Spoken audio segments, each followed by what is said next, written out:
મધ્યમ વર્ગને મોંઘવારીનો વધુ એક ઝટકો। એલપીજી ગેસ સિલિન્ડરના ભાવમાં 50 રૂપિયાનો વધારો। હવે 853 રૂપિયાના ભાવે મળશે સિલિન્ડર। પેટ્રોલ ડીઝલ પર એક્સાઇઝ ડ્યુટીમાં કેન્દ્ર સરકારે પ્રતિ લીટર 2 રૂપિયાનો કર્યો વધારો। એક્સાઇઝ ડ્યુટીનું ભારણ આવશે પેટ્રોલિયમ કંપની પર, ગ્રાહકો પર નહીં થાય અસર।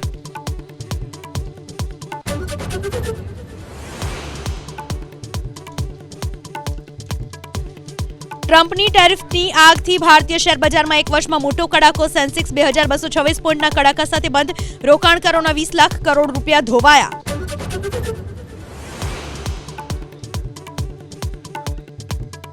બળાત્કારી આસારામને વધુ એક વખત રાહત। 30મી જૂન સુધી રાજસ્થાન હાઈકોર્ટે આસારામના વધાર્યા જામીન।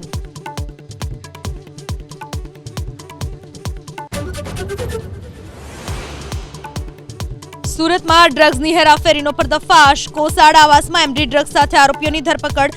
13 લાખથી વધુનો મુદ્દા માલ જપ્ત।